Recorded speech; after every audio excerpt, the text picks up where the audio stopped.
So now that you know, okay, this is what I want to teach the child, you show them how you want them to do it, still doesn't mean that they're going to be able to do it by themselves, which means that you have to be very, very good about helping the child give you the response you're looking for. To show them exactly the road you want them to go so that they are very clear about what you want them to do. And that's what prompting does. Is prompting is about any help that you give them that's going to help them successfully complete the task you're asking them to do. This is where we get into the most difficult part of teaching, is the prompting part of it. Okay?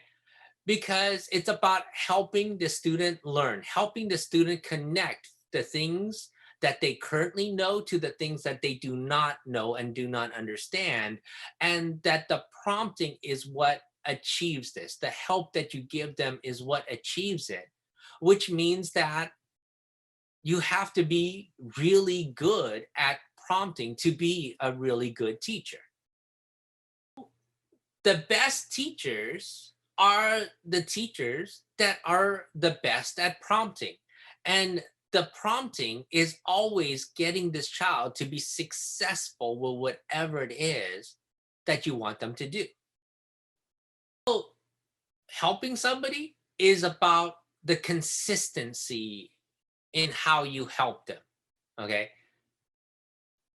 Consistency, what you'll find, is going to be incredibly important in every facet of teaching that you're going to do, because it's about attacking what the student doesn't know, what the child doesn't know, in a very precise manner, and being able to apply the help very, very systematically, and then slowly withdrawing that help as they're successful. Even teaching basic skills like, teaching a child to clap, hey, I'm going to ask this child to clap. So I tell them to clap. And then the help, the prompting, is what's going to get them to be successful. Now, most people, that when they start learning our line of work, they struggle with the consistency. Sometimes they'll help the child out. Sometimes they won't. Sometimes they'll give too much help. Sometimes they won't give enough, but it's never consistent. So if I call the child over, what I'm going to do is I'm going to give them a very clear instruction, clap. Then I'm going to go ahead and help them produce the response that I'm looking for. So I might grab their hand, I make them clap.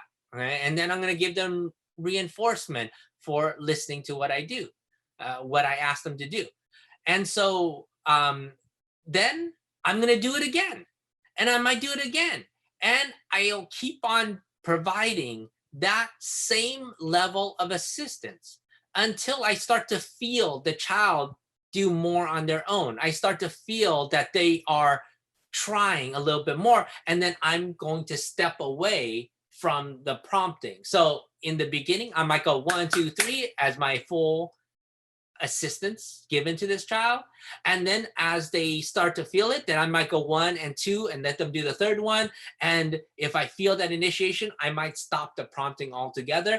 But it's very consistent and very systematic when I pull the prompting out. So the problem is that when you fail to help a child, or you're using prompts that result in still the child getting things wrong, or you're not helping them enough to achieve a certain level of success, what happens is that it results in this trial and error learning, meaning like the child's essentially on their own. They're learning it through their own mistakes. So what happens in trial and error learning is that you're learning through the mistakes that you make, right? Like, I tried to do it this way, it didn't work. I tried to do it a different way, it didn't work. Let me try a third way, a fourth way. And that type of learning is slow in general, unless you happen to just luck into the right answer, okay? But that's relying heavily on luck, not good teaching. The thing that people tend to do is use ineffective prompts, meaning like, oh, I use this level of assistance to help this child learn this, but they keep on failing. But I don't do anything about it. I keep on using the same prompt over and over and over again, hoping that that prompt miraculously works. What happens when the child fails a lot? Well, what happens when we all fail a lot? Okay?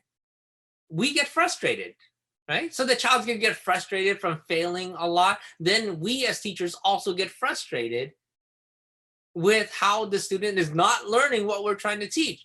And what you have to be really good about is like, hey, when a prompting strategy fails, you have to think of and utilize a different one that's going to ensure that this child's going to be successful.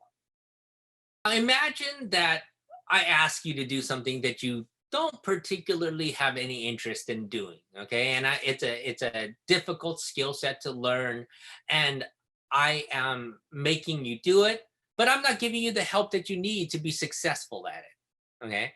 And that you fail time and time and time again.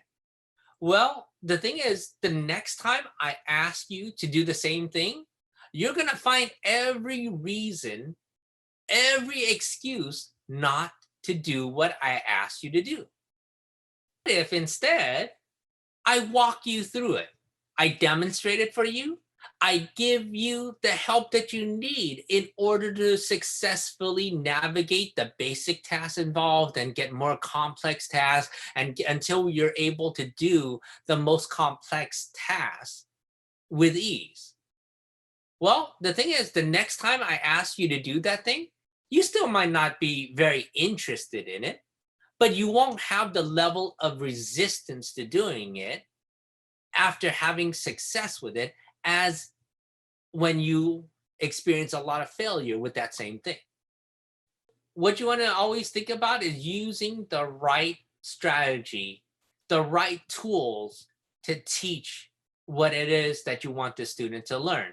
Whatever assistance they need, you have to figure out and be able to apply to them so that whatever it is you ask them to do, they're going to be successful at.